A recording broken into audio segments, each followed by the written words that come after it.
Astaghfirullahalazim li wa liwalidayya wa li ashabil huquqil wajibati alayya wa li jami'il muslimin wal muslimat wal mu'minin wal mu'minat al ahya'i minhum wal amwat. Astaghfirullahalazim li ولوالدي ولأصحاب الحقوق الواجبة علي ولجميع المسلمين والمسلمات والمؤمنين والمؤمنات الأحياء منهم والأموات.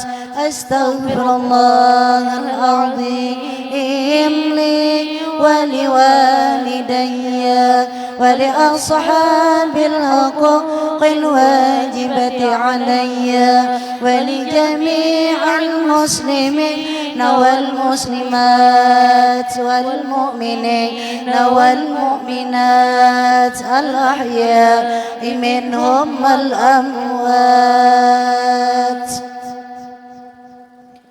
إلى حضرة المصطفى رسول الله صلى الله عليه وسلم وعلى آله وصحبه ومن تبعه بإحسان إلى يوم الدين. ثم إلى أرواح جميع مشايخنا ومعلمينا ووالدينا ولذوي الحقوق علينا أجمعين، وخصوصا إلى شيخ ناصم الزيني بن عبد الغني، وخصوصا إلى صاحب القدس محمد الغصيري، بأن الله يتغشى برحمة الفاتحة.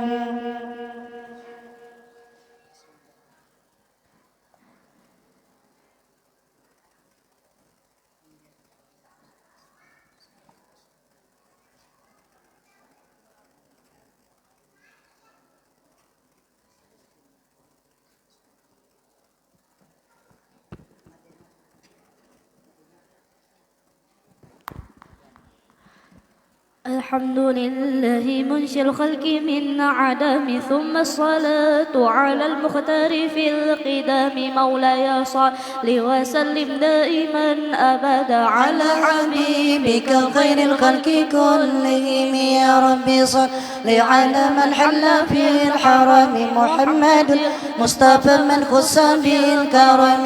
أمن تذكر جيران بذي سلام، ما زدتنا عن جرم مقلة بدم أم هبات ريح من تلقاء كاظمة وأومض بركو في الظلماء من إضام. فمليعا لك إن كنت تكفو فهمت ومليق بك إن كنت تستفيد يهيمي أي سابو أن الحب كتيم ما بين منسجم منه ومضطرم. لولا الهوى لم ترد دمعا على ضلال ولا أرد لذكر البني والعلم. فكيف تنكر حبا بعدما شهدت به عليك عدل الدمع والسقم وأسفل ودخت عبرتي وضل مثل البذر على خديك والعلم. نعم سار طيف من أهوى فأرقني والحب يعترض اللذة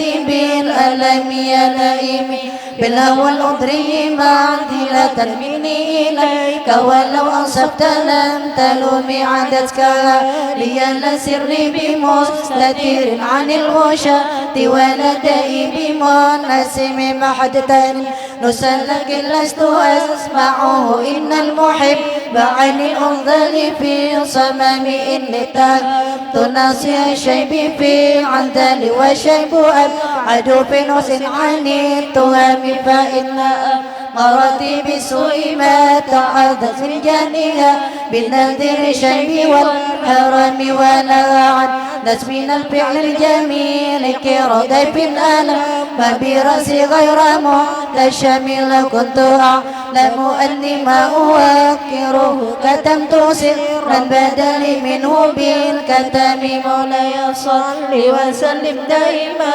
أبدا على حبيبك بك خير الخلق كلهم يا ربي بالمصطفى بلغ مقاصدنا واغفر لنا ما مضى يا واسع الكرم من لي برد جمال من غوايتها كما يراد جمال الخيل بالنجوم فلا تروا بالمعاصي كسر شهوتها إن الطاعة ما يقوي شهوة النهيم ونفسك طفل إن تمل شبع له بالرضاع وإن تبتم ينفطم فاصرف هوى حذر أن توليه إن الهوى من تولى يصفي أو يصم ورعيه وهي في الأعمال سائمة وإن استحلت المرعى فلا تسم كم حسنت لذة للمرء قاتلة من حيث لا يدري أن سم في الدسم أخشى الدسم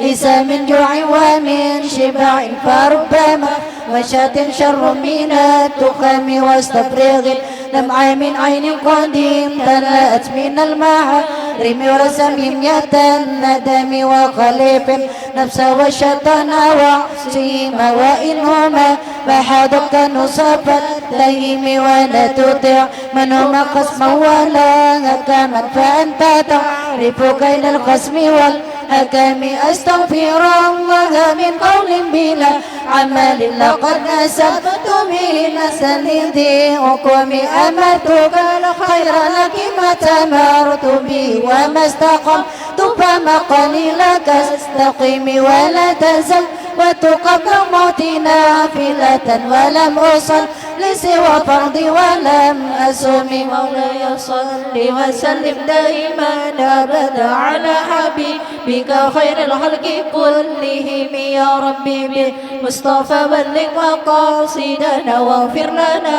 ما مضى يا واسع الكرم ظلمت سنة من أيضنا ما إلى أن اشتكت قدمه الضرم ورم وشد من صغب أشاءه وتطليجا رتقة مصرف الأدم وروادت والجبال شم من ذهب عن نفسه فأرى أيما شمم وأكدت زده فيها ضرورته إن الضرورة لا تعدو على العسم وكيف تدعو إلى دنيا ضرورة من لولاه تخرج الدنيا من العدم محمد سيد الكونين والثقلين والفارقين من أرب ومن عجم نبينا أمير النهي فلا أحد أبر في قولي لا منه ولا نعم هو الحبيب والذي ترجى شفاعته لكل أول من الأهوال مقتحم دعا إلى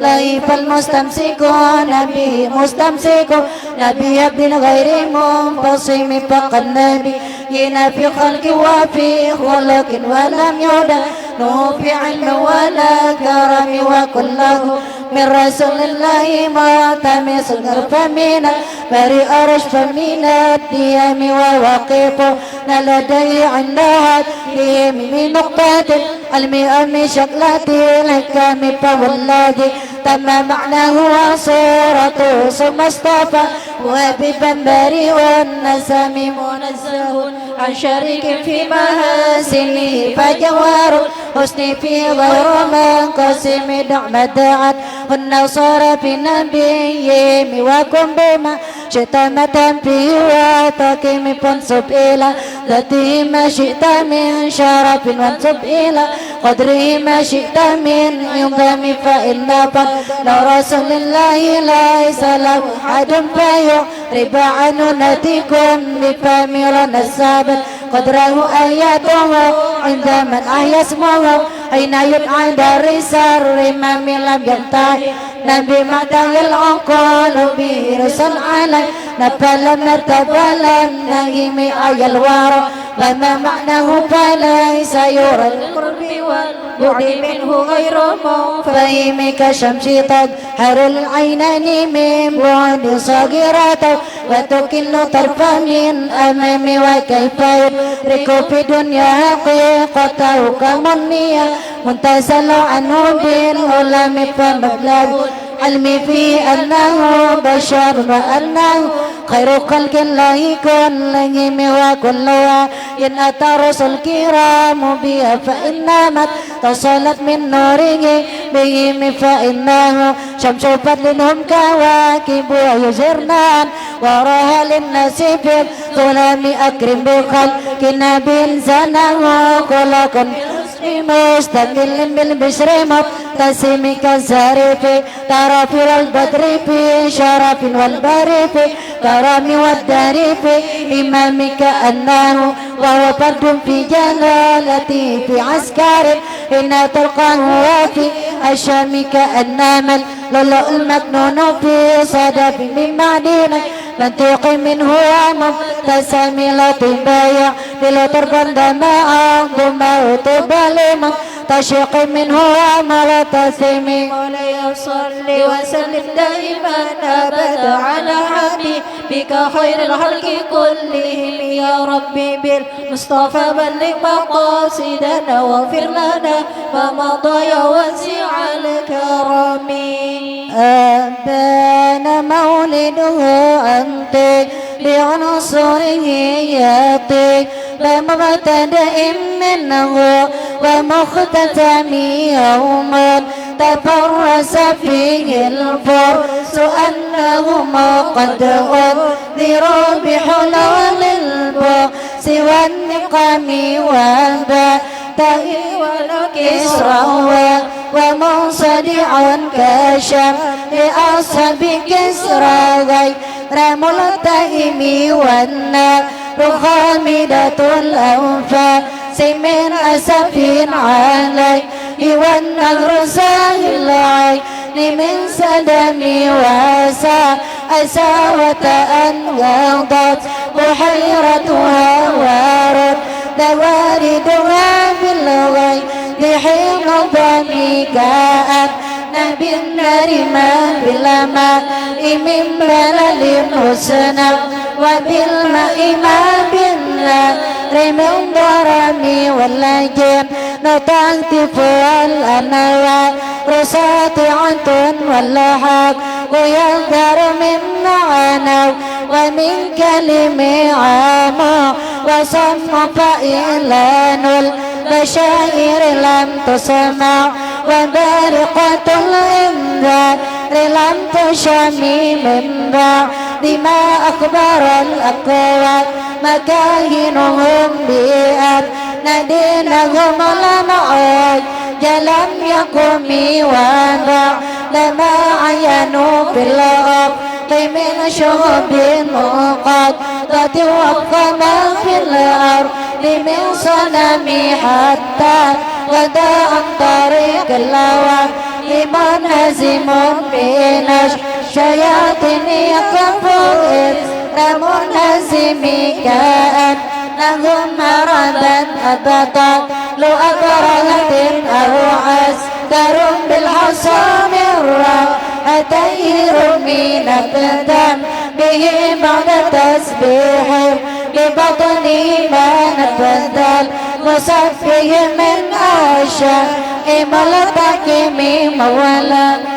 صل وسلم دائما أبدا على حبيبك خير الخلق كلهم يا ربي بالمصطفى بلغ مقاصدنا واغفر لنا ما مضى يا واسع الكرم. جاءت لدعواته الأشجار سجدة تمشي إليه على ساق بلا قدم كأنما سطرت سطرا لما كتبت وراءها من بديع الخط باللقم مثل الغمامات أن سار سائرة تقول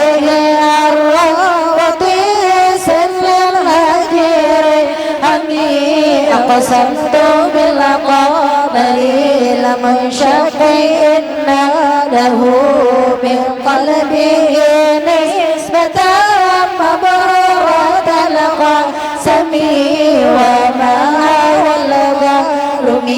خير ومن كرم وكل طرف من الكفار عنه عمي فالصدق في الغار والصديق لن يرما وهم يقولون ما بالغار من آلمي ظن الأمام وظن العنكبوت على خير البريات لم تنسج ولم تهمي وقاية الله أغنت عن مضاعفتي من الضروع وعن علم من الهدم ما سنان الدهر ضيما واستجرت به إلا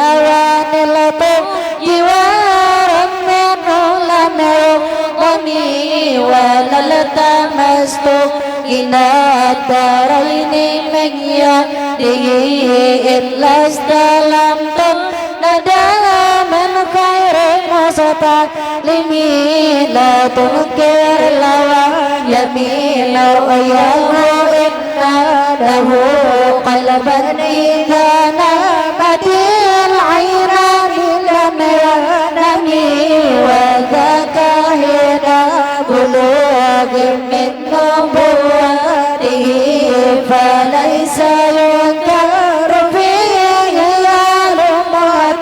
المعتلمي تبارك الله ما وحي بمقتصد ولا نبي على غيب بمتهمي كم أبرأت سباق باللمس راته وأطلقت ربا من ربقة اللامم وآيات السنة شهرا دعواته حتى هاجت غرة في العصر تهمي بعرض جاد آخلة البضاعة بها سيبا من اليم أو سيلا من العارم مولاي صل وسلم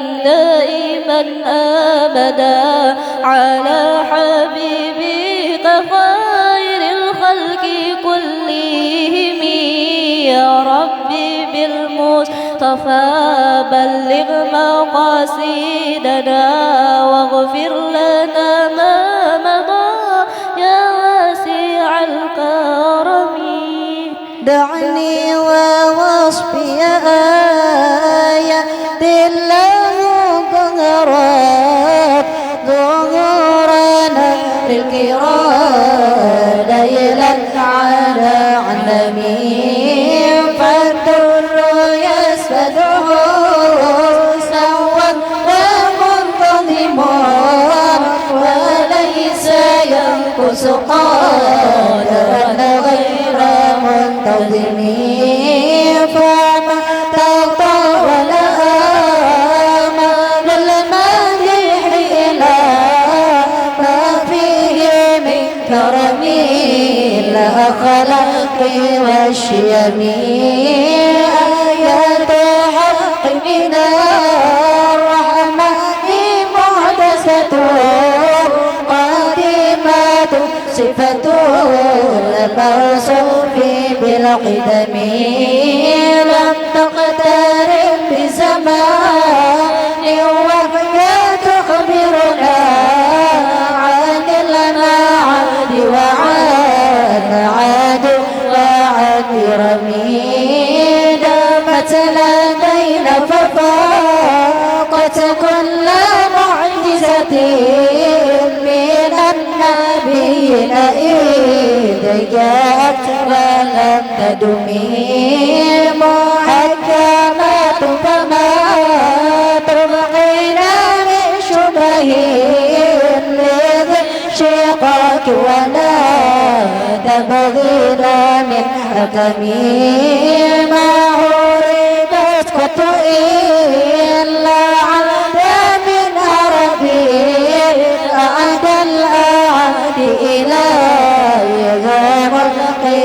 والسلام ربت بلاغتها دعوى معارضها رد الغيور يدا رجاني عن الحرم لها معارك موج البحر في مدد وفوق جوهره في الحسن والقيم فما تعد ولا تحصى عجائبها ولا تسام على إكثار بالسام قرت بها عين قارئة فقلت له لا تنجافئت بحاب لله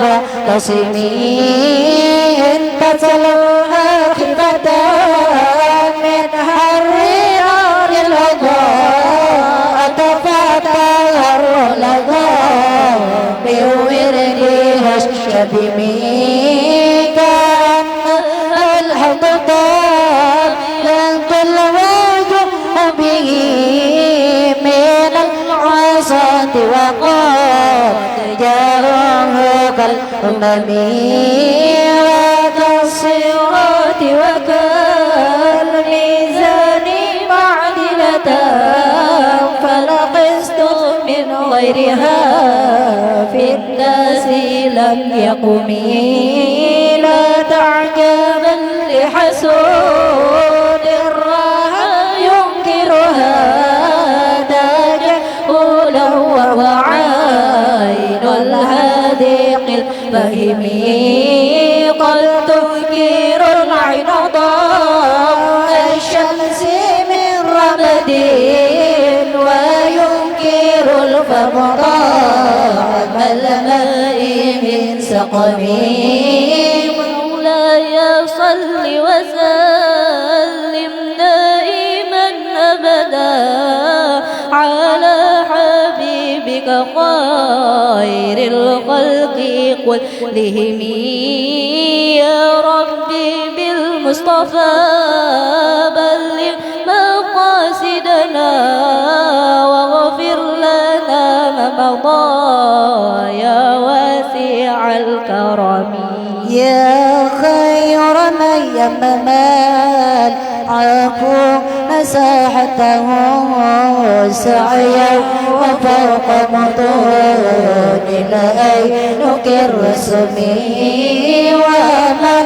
هو الآية الكبرى لمعتبرين ومن هو النعمة العظمى لمغتنمين سارت من حرمين ليلا إلى حرمي كما سرى البدر في نجم من الظلم وتترقى إلى أن منزلة بقى بقوسين لم تدرك ولم ترمي وقد دمتك جميع الأنبياء بها والرسل تقدم مخدوم على قدمي وأنت تهترق السبع طباق به في موكب كنت فيه صاحب العالمين حتى إذا لم تداعش أول لمستبقين من الدنو ولا مرقا لمستلمين خافت كل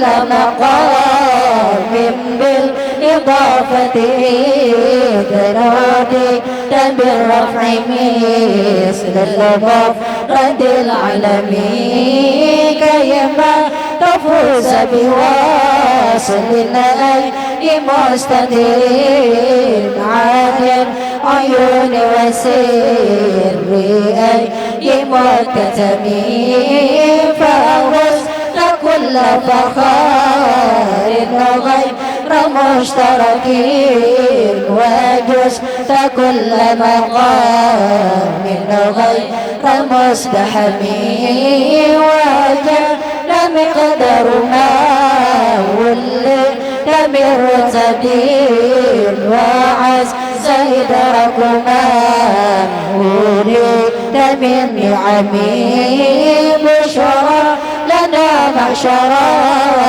لسلام إن لنا من العناية ركنا غير منهدم لما دعا الله داعينا لطاعته بأكرم الرسل كنا أكرم الأمم مولاي صل وسلم دائما أبدا على حبيبك خير الخلق كلهم يا ربي بالمصطفى بلغ مقاصدنا واغفر لنا ما مضى يا واسع الكرم تكونوا بالعيدان باغوا بعتته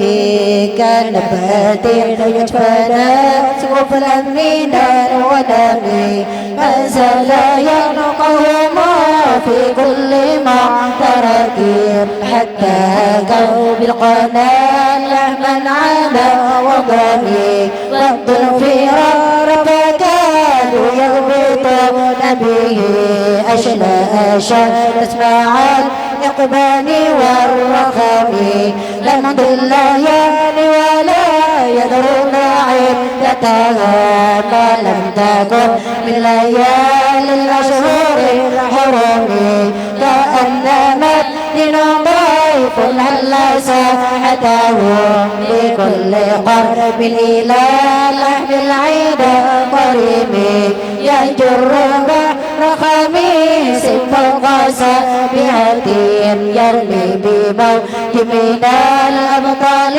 منقطب من كل منتدب لله محتسبين يسطو بمستقصلين للكفر مستلمين حتى ودت ملة الإسلام وهي بهم من بعد غربتها موصولة الرحم مقفولة أبدا منهم بخير أب وخير بعد فلم تيتم ولا تئم هم الجبال فسال أنهم صادمهم ماذا رأى منهم في كل مصطدم وسلون وسل بدر وسل أهبا وصلحت بالله أدهى من الوخاب المصدر بديوم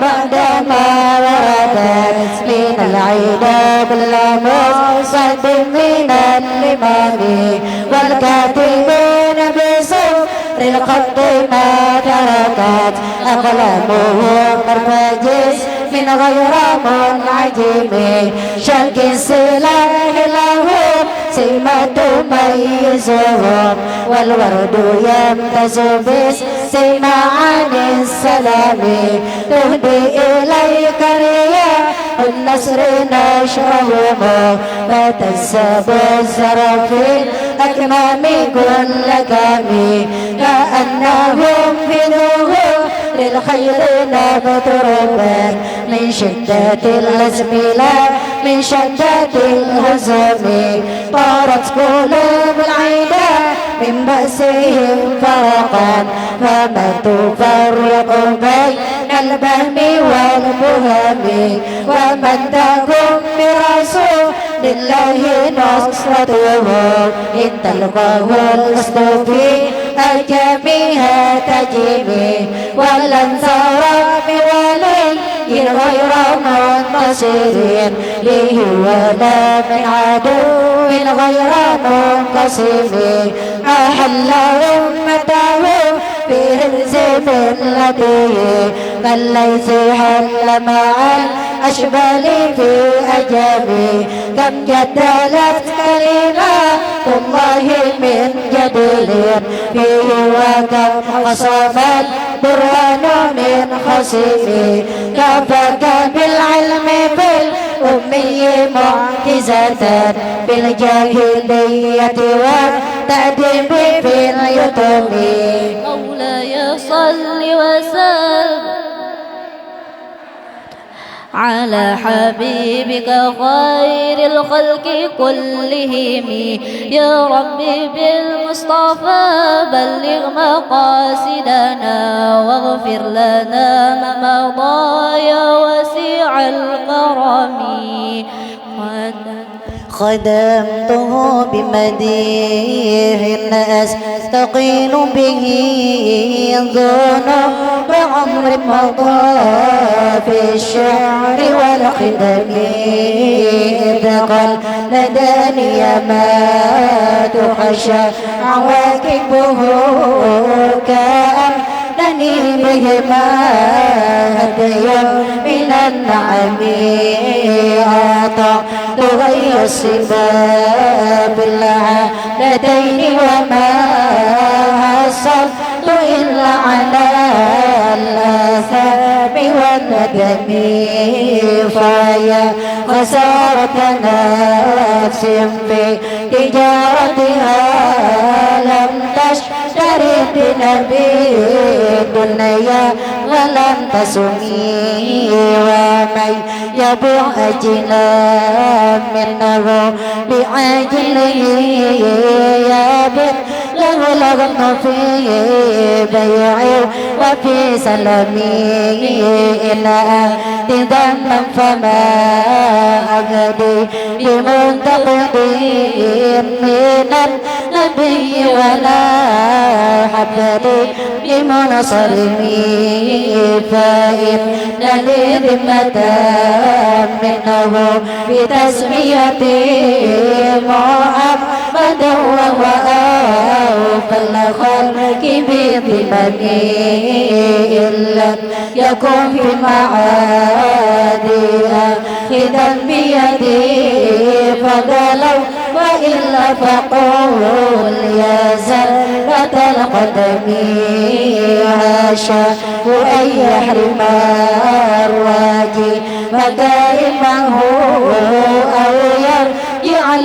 يرميه غير محترمي ومنذ ألزمت أفكاري مدائحه وجدته الخلاص غير ملتزمي ودي يفوت الغنى منه يدا تربات إن الحياة يبطل الأزهار في الأكم ولم أرد زرة الدنيا التي تطفت زيادة زهير بما أنزل على هرمي مولا يصل وسلم دائما أبدا على حبيبك خير الخلق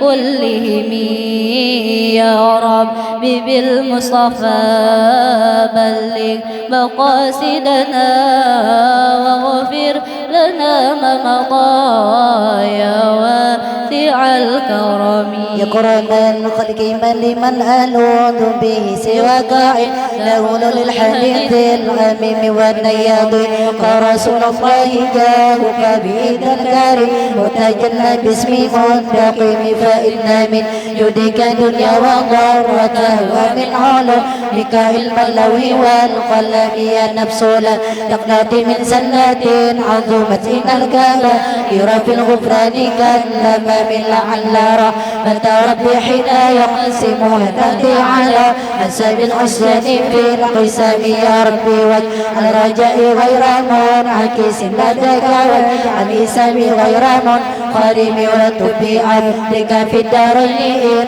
إن له صبرا مات ندعوه الأهوال ينهزم ودلس بصلاة منك دائمة على النبي بمنى ومنسجم والآل والصحب ثم التابعين لهم أهل التقى والنقى والحلم والكرم ثم الرضا عن أبي بكر وعن عمر وعن علي وعن عثمان ذي الكرم مرنا عن ثبت البنير صبا وأكرما عيسى حد العيسي نوام يا ربي بالمصطفى بلغ مقاصدنا واغفر لنا ما مضى يا واسعا كرم يا ربي بالمصطفى بلغ مقاصدنا واغفر لنا ما مضى يا واسع الكرم يا ربي بالمصطفى بلغ مقاصدنا واغفر لنا ما مضى يا واسع الكرم يا ربي بالمصطفى بلغ مقاصدنا واغفر لنا ما مضى يا واسع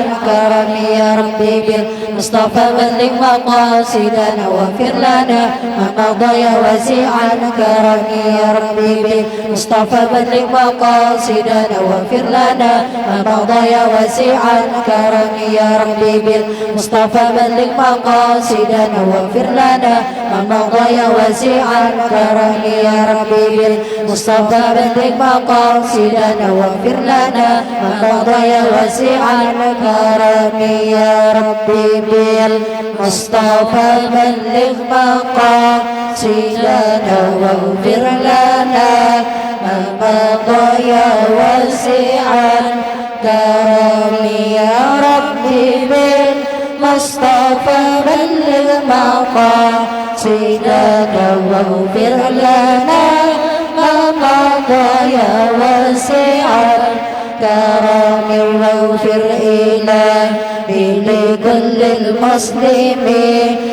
بما يتلوه في المسجد الأقصى وفي الحرم بجاه من بيته بطيبة حرام واسمه قاسم من أعظم الحساب وهذه بردة المختار قد ختمت والحمد لله في بدء وفي ختام أبياتها قد أتت 60 مع 100 فرق بها كربنا يا واسع الكرم يا ربي واختم لقارئها وسامعيها بحسن خاتمة يا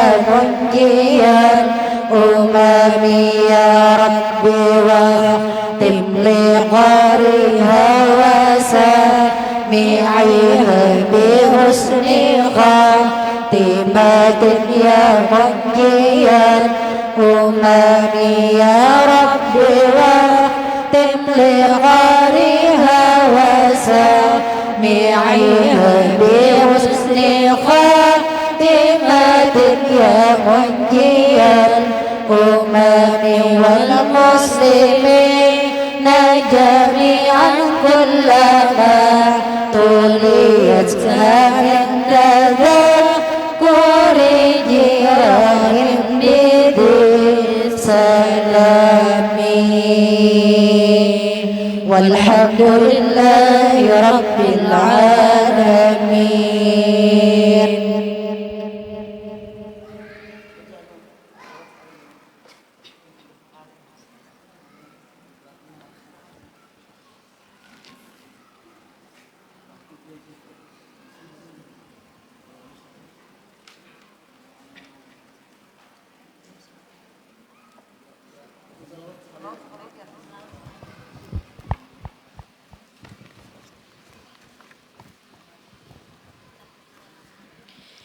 إن الله وملائكته يصلون على النبي يا أيها الذين آمنوا صلوا عليه وسلموا تسليما. اللهم إني أسألك بنور وجه الله العظيم الذي ملأ أركان عرش الله العظيم وقامت به عوالم الله العظيم أن تصلي على سيدنا محمد ذي القدر العظيم وعلى آل نبي الله العظيم بقدر عظمة ذات الله العظيم في كل لمحة ونفس عدد ما في علم الله العظيم صلاة دائمة بدوام الله العظيم تعظيما لحقك يا مولانا يا محمد يا ذا الخلق العظيم وسلم عليه وعلى آله مثل ذلك واجمع بيني وبينه كما جمعت بين الروح والنفس ظاهرا وباطنا يقظة ومناما واجعله يا ربي روحا لذاتي من جميع الوجوه في الدنيا قبل الآخرة يا عظيم.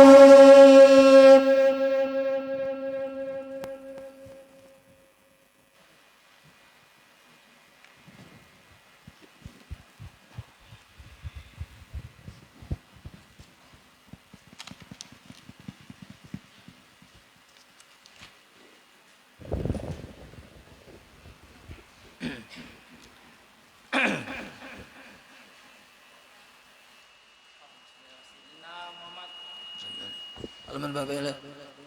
Halaman berapa? 223. نوينا ما لم يشاء الله ما شاء الله علم لا علم لا الذين آمنوا ما شاء الله علم لا علم لا أريد لا ما شاء الله حضرة النبي المصطفى رسول الله صلى الله عليه وسلم وعلى آله وصحبه أجمعين بسم الله الأرواح والدينا ومشايخنا ومعلمينا وذوي الحقوق الواجبات على جميع المسلمين والمسلمات والمؤمنين والمؤمنات صلى إلى روح المؤلف في هذا الكتاب شهر والقطب العلوم أبي حامد محمد بن محمد الغزالي اسم القطب الأحوال أبي ياسر البصامي اسم القطب المقام سن عبد القادر الجيلاني ثم إلى خليفته الشيخ محمد بن عبد الكريم السمن المدني ثم إلى خليفته الشيخ محمد أشرف بن عبد البنجري وصلهم وفرعهم إلى شيخنا محمد زمان إلى أرواح جميع الأولياء وسنة أن الله الكريم يدك الشام الرحمة المغفرة ويعد علينا من بركاتهم وأنوارهم وأسرارهم وعلومهم ونفحاتهم وخصوصياتهم وكرامتهم وأن الله يرزقنا العلم الدنيا بمزاق بأسنا خادمة توفيق الهداية والسلام والعبد وقضاء الحاجة على هذه النيات وكل ما نوى بسلب الأصال والحوضة النبي المصطفى رسول الله صلى الله عليه وسلم وعلى آله وصحبه الكرام الفاتحة. أعوذ بالله من الشيطان الرجيم بسم الله الرحمن الرحيم الحمد لله رب العالمين الرحمن الرحيم مالك يوم الدين إياك نعبد وإياك نستعين اهدنا الصراط المستقيم صراط الذين أنعمت عليهم غير المغضوب عليهم ولا الضالين رب اغفر لي ولوالدي ولجميع المسلمين آمين. Baris berapa? 5. Oh 8 dari atas. Wala yaqulu itu kah? أعوذ بالله من الشيطان الرجيم بسم الله الرحمن الرحيم الحمد لله رب العالمين والصلاة والسلام على أشرف الأنبياء والمرسلين سيدنا ومولانا محمد وعلى آله وصحبه أجمعين. أستغفر الله أستغفر الله أستغفر الله أستغفر الله أستغفر الله العظيم الذي لا إله إلا هو الحي القيوم وأتوب إليه نوينا التعلم والتعليم والمذكر والتذكير والنفع والانتفاع والاستفادة والإفادة والحزانة مسوك بكتاب الله تعالى سنة رسوله صلى الله عليه وسلم الدعاء إلى الهدى والدلالة على الخير ابتغاء وجه الله تعالى ومرضاته وقربه وصحبه سبحانه دستوركم يا للدرك ويا للبطن ويا للنبه ويا للنور ويا أصحاب الوقت كونوا لنا لا مكان منا بالحس والمعنوي لنا والحوض قرنكم يا الأرض الذي كنتم من غلم ألف رحمه الله ونفعنا به وبجامع في الدارين آمين.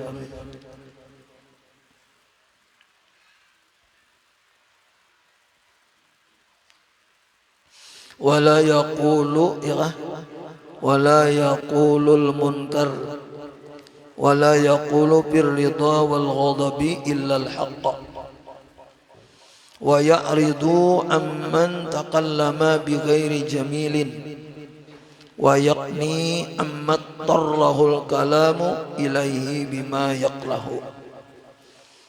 Jadi yang kita baca ini dari judulnya daripada akhlak-akhlak Rasulullah Sallallahu Alaihi Wasallam. Nah, Rasulullah Sallallahu Alaihi Wasallam itu diutus oleh Allah Subhanahu Wa Taala untuk menyempurnakan akhlak Allah atau tata cara adab. Nah, di sini dibicarakan oleh Imam Ghazali yaitu tentang perkataannya dan tertawanya. Kemarin judulnya perkataan Nabi dan tertawanya Nabi. Nah, kemudian Nabi kita Muhammad SAW itu, nah ini patut kita contoh yang lain. Beliau tiada berkata-kata Nabi SAW itu akan sesuatu yang munkar.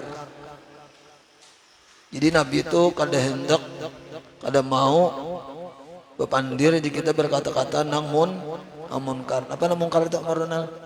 Kada baik ya? Yang kada baik. Nabi itu kada mau berkata yang munkar. Ya, kalau munkar itu amar ma'ruf nahi munkar jadi kalau ma'ruf kan baik. Kalau munkar itu kada baik. Mun kita li rancak bepandir nang kada baik ya Allah. Sering kita Nabi kada mau ya Allah dan kawa kita menuruti gitu nah.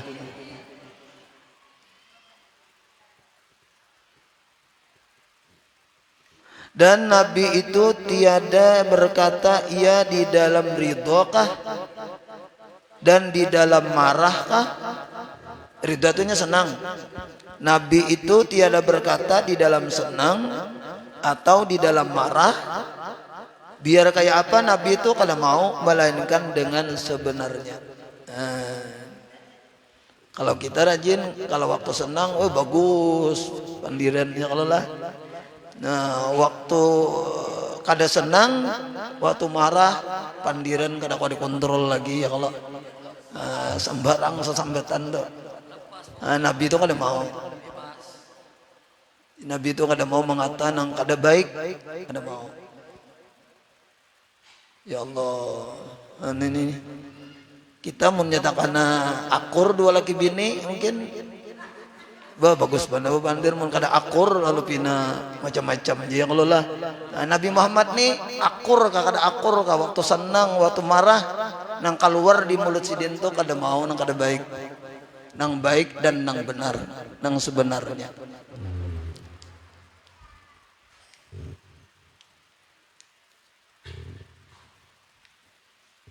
Kita kada kawa mengontrol biasanya le. Pas ujurang wah ini ismusi kah? Pas emosi itu sambarangan bepandir. Bebarang aja asal keluar aja ya kalau lah. Padahal pandiran ini baik dan tidaknya itu ya kembali lawan kita juga. Kada kemana-mana juga. Jadi kalau nya baik ya kembali lawan kita juga baik. Kalau nya kada baik ya kembali lawan kita juga kada baik. Adapun orang yang kita sumpahi kau ni bungul, kau ni apa macam-macam itu kada apa-apanya. Nyata kita ya kalau lah. Ucapan yang kada baik itu kembali lawan kita. Kalau seandainya ucapan yang kada baik itu kembali kepada orang itu atau tertuju kepada orang itu, niscaya Nabi Muhammad itu celaka sidin karena banyak orang yang mengatai Nabi Muhammad. Ada yang mengatai Nabi Muhammad majnun, Nabi Muhammad itu jadi gila. Ada.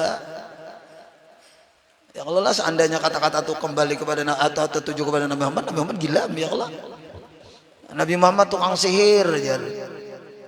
Macam-macam. Jadi diucapi orang nih Nabi Muhammad. Tapi Nabi Muhammad walau diucapi orang macam-macam kada pernah sidin mau ucapi nang kada baik itu kepada orang. Yang ada pernah. Kalau bang kau ni gila lalu Nabi Muhammad menjawab kau nang gila ada mau kita. Ya Allah. Itu kan menjawab ngarannya dah. Nabi Muhammad kada mau keluar di mulut sidin tu nang kada baik.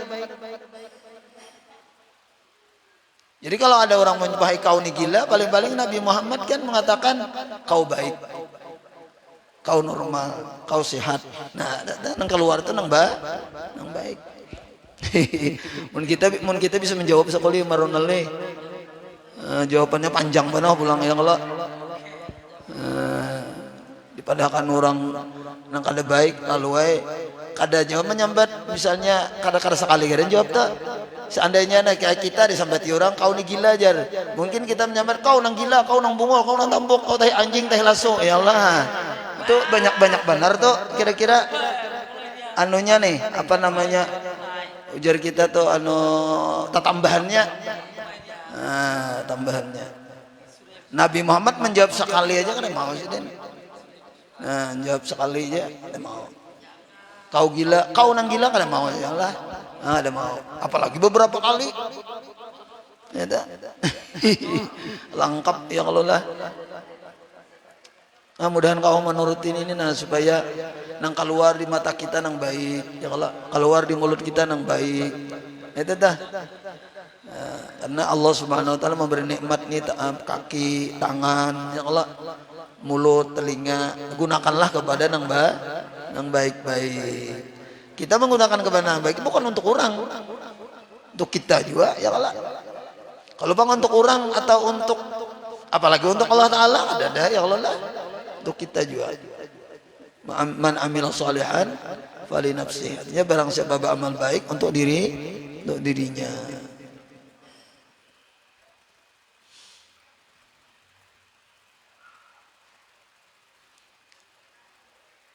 Kemudian semuanya dan Nabi Muhammad berpaling ia daripada perkataan yang tidak ada baik. Kan? Jadi kalau ada mendengar nang kada baik, Nabi Muhammad tuh berdiam aja, berpaling aja jadi. Nah kada hendak melayani, apalagi menjawab. Ini kita perhatikan dulu di rumah tangga. Menyakawa ya kalau lah antara laki bini nih. Antara laki bini, antara anak ya kalau ada mungkin suami kita khilaf macam-macam mengatakan bawa berpaling bawa berdiam. Nah, dan kalau hendak berpandir juga ucapakan nang baik gitu tah. Dikontrol ya Allah. Dikontrol. Mun kita kada mengontrol kayak apa? Ya dikontrol lah. Seadanya ya Allah lah. Ya Allah. Berpaling sih Den kada melayani yang tidak baik. Maksudnya apa nah? Yakni maksudnya Nabi Muhammad itu enggan ia daripada perkataan yang keji itu tadi. Nabi mendengar perkataan yang keji itu yang kada baik itu kada mau. Sini berpaling. Apalagi si Din yang mengatakan kada mau lah sama sekali ya Allah.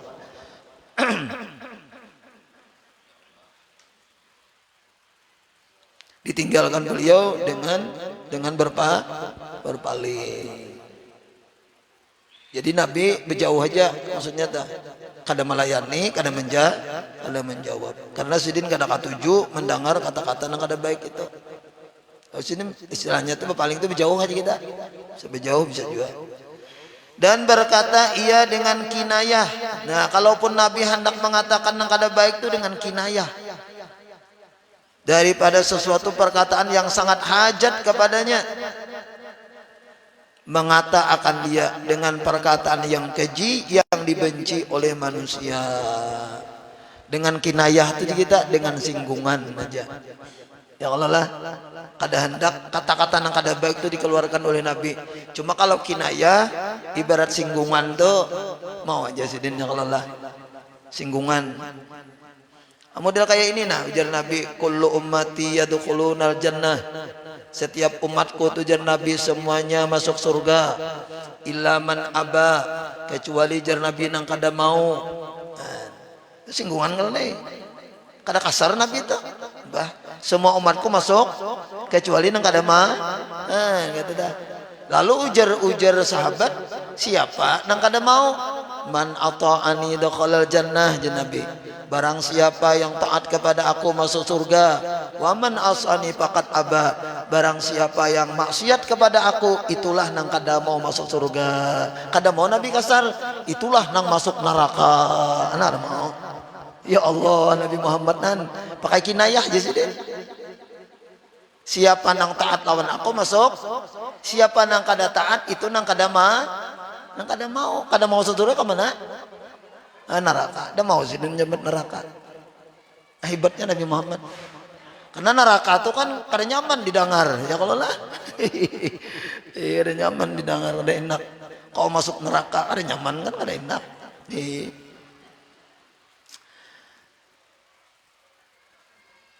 Cocok aja Nabi Muhammad tuh disayangi orang, ya kalau lah. Cocok aja sih dia. Mana sudah samuaan sempurna, kemudian akhlak nang pulang sempurna. Kata-kata kada pernah menyakiti orang. Kata-kata nang kotor aja kada mau. Nah, itulah kada mau. Apalagi bakalan menyakiti orang lain. Kada mau sama Nabi Muhammad. Apalagi kata-kata menyakiti kada orang lagi laki. Laki itu kan laki lain orang yang lola. Masa dikata-katai kada baik? Laki surang. Banyak jasanya lawan kita, beri makan nih, beri duit macam-macam. Orang lain aja jangan dikata-katai macam-macam, ya kalau apalagi suami.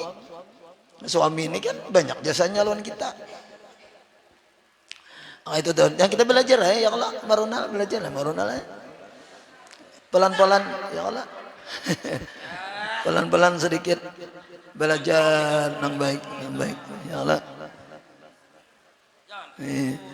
Jadi usahakan jangan sampai tadi ngomong nang keji nang kada baik ya Allah. Nabi Muhammad kalaupun sidin hendak tadi kinayah itu kita singgungan ya Allah, singgungan dia. Ya kayak tadi contohnya tuh. Semua umatku masuk surga kecuali yang kada mau ya Allah. Lalu siapa yang kada mau lah ujar Nabi, siapa yang taat lawan aku masuk surga. Siapa yang kada taat atau maksiat lawan aku itulah yang kada mau. Nah, kita bisa berpikir surang ya Allah lah. Kemudian lagi wa kana idza sakata takallama julasa'uhu wa kana la yatanaza'u indahu fil hadisi. Kemudian artinya dan adalah Nabi SAW itu beliau apabila diam ia daripada berkata-kata, kemudian maka berkata segala orang yang duduk padanya. Nah, Nabi ketika sedang berdiam kan orang ada nama pandir, ada yang ngobrol aja kita di sekeliling beliau itu ada yang ngobrol. Dan adalah pada hadapan Nabi SAW itu tiada seorang yang berbantah-bantah di dalam perkataannya. Nah, Nabi ini orang berpengaruh. Jadi kada ada orang nang wani atau mau macam-macam berbantah-bantah di hadapan Nabi. Dan Nabi biasa aja sih di pandir nang lain. Nabi berdiam nang lain berpandiran biasa aja. Ya Allah. Nah, Nabi ndak ngarakan aja juga. Nah, cuma Nabi itu la yatanazau indahu fil hadis gitu dah. Nabi Muhammad SAW tiada seorang yang mau berbantah-bantah dalam perkataan dan di dalam hadis. Cuma Nabi Muhammad kada mau yang namanya membantah orang tuh kada mau. Kita kan kalau urusan bantah membantah, ini ada hadis Nabi kalau ada nas Nabi barang siapa jar meninggalkan berbantah. Padahal inya bujur, inya benar nih. Tapi inya ninggalkan membantah-bantah tuh. Aturannya kawanya melawan. Barang siapa meninggalkan, kita ada misalnya masalah suami istri itu aja atau lawan kawan. Lalu kita kan terjadi nih beda pendapat ya, bantah-bantah kan beda pendapat. Padahal bujur kita, padahal benar kita nih. Lalu kita mengalah, maka Allah akan membangunkan orang itu rumah di tengah surga. Dibangunkan rumah di tengah-tengah surga. Kemudian dalam hadis yang lain, siapa yang berbantah-bantah lalu inya meninggalkan berbantah-bantah tuh padahalnya salah, dikarasinya salah juga, cuma baik mengalah jadinya aku kepada Bapak Jo, ya aku juga salah. Nah, maka orang nang mengalah tadi diberi oleh Allah Ta'ala juga rumah di pinggir surga. Dapat rumah juga cuma di pinggir surga. Lamun nang salah kada mau mengalah tuh terlalu benar kadangnya. Sudah salah mengalah ada juga hadiahnya. Tapi rumahnya di pinggir Kemudian kayak di Kanyamukan rumahnya. Nah, kada nang di tengah kota sini kada. Ya kalau Kanyamukan nang di ujung tuh murah meriah tanahnya. Tapi kan rumah juga. Tapi lamun kita bebantah-bantah lawan laki atau lawan kawan, kita ini bujur sebujurannya. Cuma kita mengalah. Nah, itu dibangunkan rumah di tengah surga, di tengah hutan itu hebat. Nabi Muhammad kada mau sih dia membantah-bantah tuh mau. Dia ada gunanya juga kekerasan. Nyamun orang karas tuh dikarasi tambah karas, biarnya salah. Kita berpikir lagi. Yalah. Kita aja berpikir. Dan agama menyuruh tinggalkan berbantah-bantah. Jidal ya bakarasan itu tinggalkan dosa. Apalagi nang urusan pilkada ini juga. Bawa karasan. Dua laki bini bawa karasan urusan pilkada. Ikam nomor berapa jar laki aku nomor 1, ikam nomor berapa jar bini aku nomor 2 bawa karasan misalnya.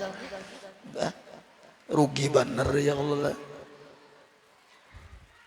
Orang nang dikarasi guring orangnya.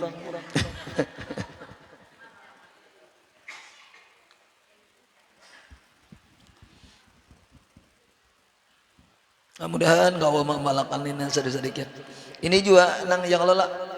Intinya aksaru ma yudkhilun nasal jannata taqwallah wa husnul khuluq. Marintah paling banyak sesuatu nang memasukkan manusia ke dalam surga adalah takwa kepada Allah dan baik perangai, baik akhlak.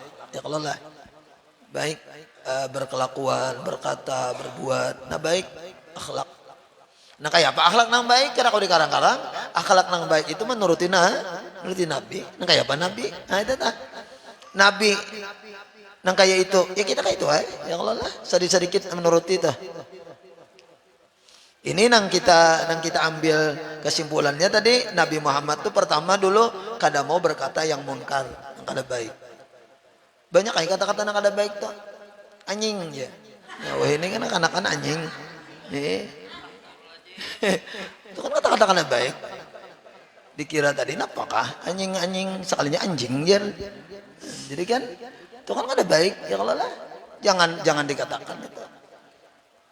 Kata-kata munkar nang menyumpahi ya kalau lah banyak mun kita contohakan itu ya kalau jadi kita nang kada baik. Pandir nang kada baik. 1 2 cukup baik contohnya. Itu kemudian lagi kita kalau bisa juga waktu kita marah kah, waktu kita senang kah, stabil kita tuh kata-kata tuh menyatakan nang keluar itu yang lolah dikirakan. Kalau dalam hadis Nabi jar buai ada dalam hadis Nabi Imam Ghazali menyatakan tiap pagi itu nah anggota nang lain ini bapasan, anggota nang lain bapasan lawan lidah. Lawan mulut kita ini bapasannya tangan kaki segala macam. Mulut hari ini kamu hati-hatilah, hati-hati. Karena bila kau bagus kami jadi bagus. Tapi bila kau kada bagus, hancuran kami. Orang bakalahi segala macam pembunuhan tuh kan kadang-kadang karena gara-gara mulut. Kalau mata aja kan tapi mencelingi orang kurang lebih aja. Tapi mulut, ya kalau lah. Ya itu ya. Jadi ujar apa namanya ujar nang anggota nang lain nih. Ini pasannya aja maruna aja. Tangan kaki mulut lah hati-hati bila kau wajati lamun ikam bingkok artinya wajajna kami bingkok juga. Tapi lamun ikam istaqamti lamun ikam lurus istaqamna kami lurus juga. Nah,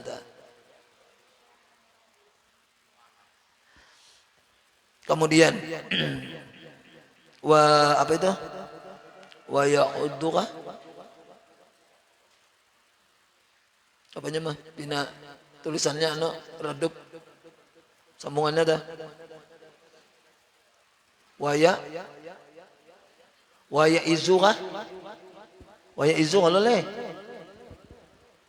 Ya wa ya'izu tuh anunya alifnya pina mayole titiknya tertinggal.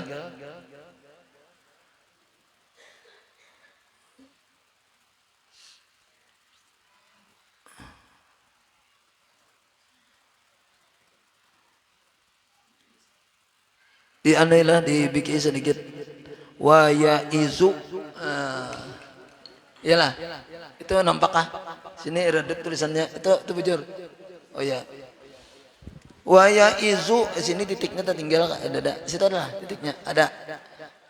Wa yaizu bil jiddi wan nasihati wa yaqulu la tadribul qur'ana ba'dahu bi ba'din fa innahu unzila ala wujuhin. Artinya Nabi Shallallahu Alaihi Wasallam itu beliau mengajar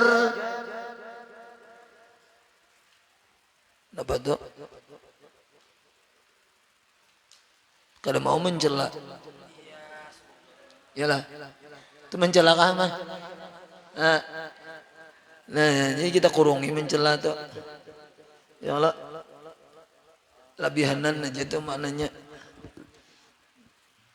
Nabi Muhammad ya'izu itu kan memberi nasihat. Ya kalau ya'izu itu mengajar. Nah, bil jiddi itu kan ada mencela. Dalam bahasa Arabnya dah. Jadi dikurungnya aja bukan dicoret lah. Nabi Muhammad artinya Nabi Muhammad mengajar akan seseorang jadi dan mencela itu dikurung ya, dikurung. Nah. Nabi Muhammad artinya Nabi SAW mengajar akan seseorang dengan sungguh-sungguh yang sebenarnya dan sungguh-sungguh memberi nasihat. Itu Nabi Muhammad.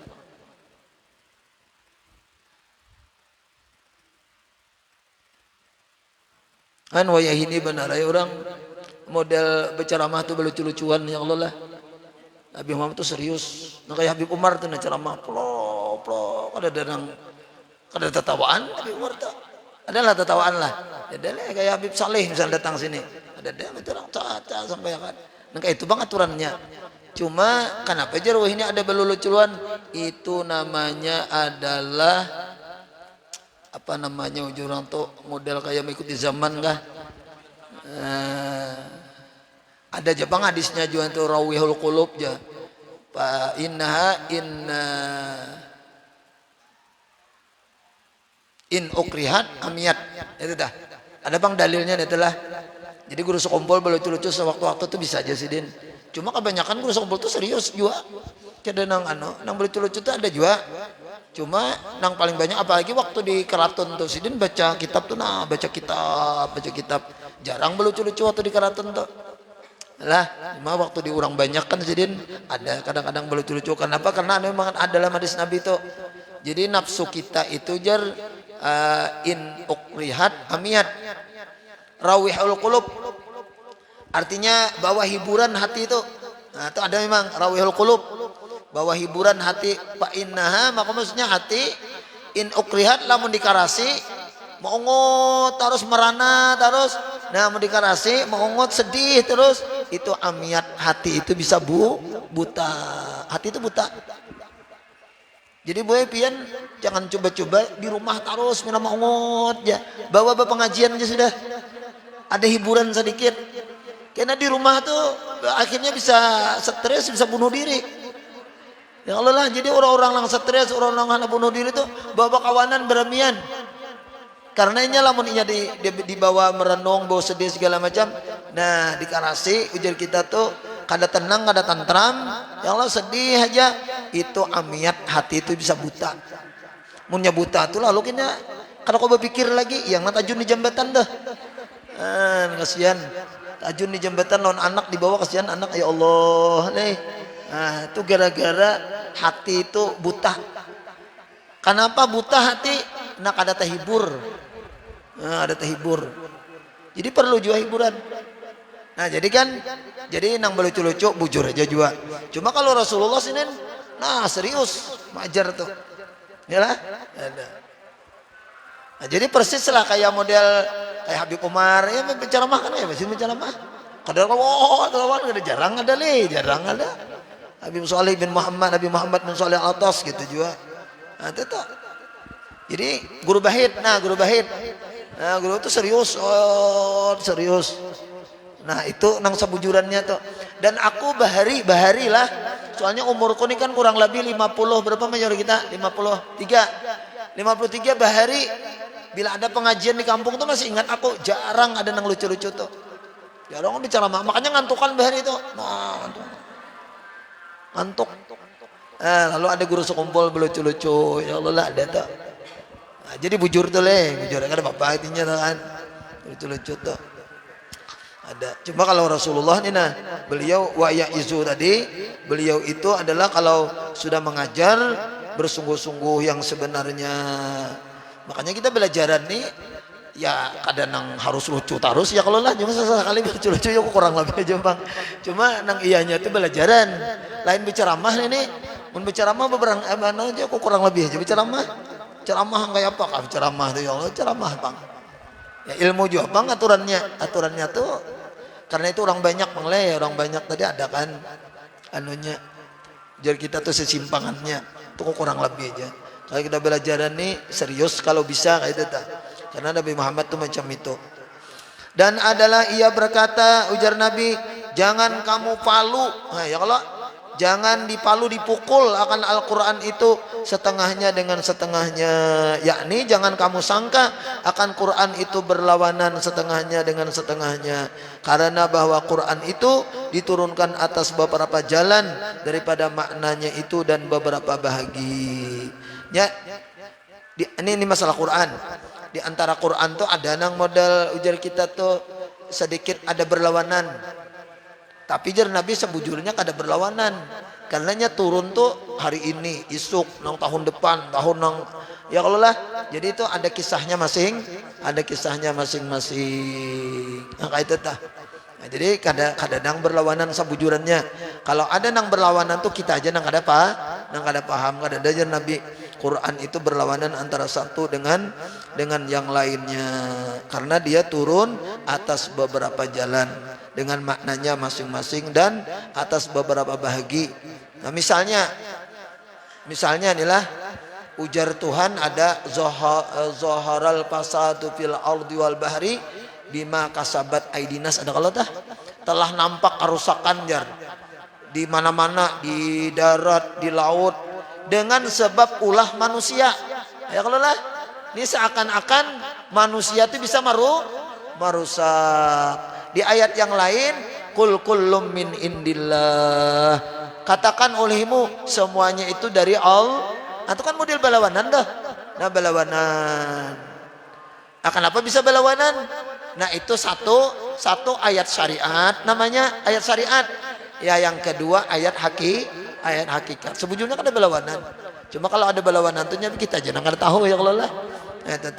Itu sedikit pang orang intelektual pang gitu telah pun kita nih ya kalau kada mikirkan nang itu ya orang intelektual tuh kenapa Quran tuh ada nangka ini jadi Allah lah pun kita nih terima masaknya aja. Orang intelektual tuh kan membanding ini segala macam. Nah itu tak. Nah mungkin itu aja dulu lah. Nah, mudah-mudahan Allah Subhanahu Wa Taala memberikan taufik hidayah kepada kita, memberikan kekuatan lawan kita, memberikan segala macam keselamatan kepada kita dunia akhirat. Mudah-mudahan dan kita kawa bisa sedikit-sedikit menuruti akhlak dan kelakuan serta adab-adab yang dilaksanakan oleh Rasulullah sallallahu alaihi wasallam. Amin ya rabbal alamin. Bismillah nabi wa ali nabi wa bismillah salatul fatihah. Bismillahirrahmanirrahim. Alhamdulillahirabbil alamin arrahmanir rahim maliki yaumiddin. Iyyaka na'budu wa iyyaka nasta'in. Shiratal mustaqim. Shiratal ladzina an'amta 'alaihim ghairil maghdubi 'alaihim waladdallin. Amin. Bismillahirrahmanirrahim.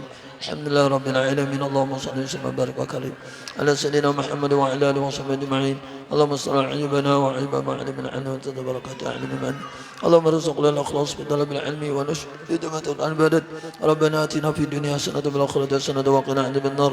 صلى الله عليه وسلم مولانا محمد وعلى اله وصحبه وسلم بفضله. سبحان ربك رب العزه عما يصفون وسلام على المرسلين والحمد لله رب العالمين. تقبل الله منكم منكم تقبل يا كريم. سبحانك الله وبحمدك سبحانك الله وبحمدك سبحانك الله وبحمدك اشهد ان لا اله الا انت استغفرك واتوب اليك.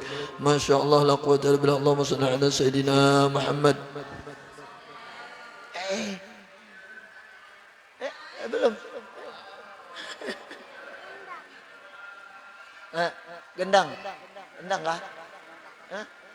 Ambil. Gendang kah? Ya.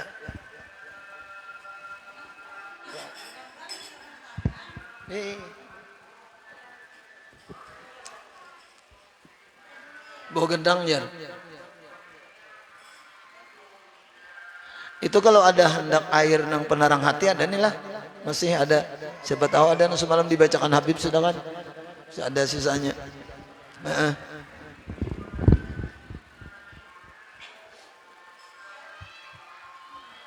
Subhanallah.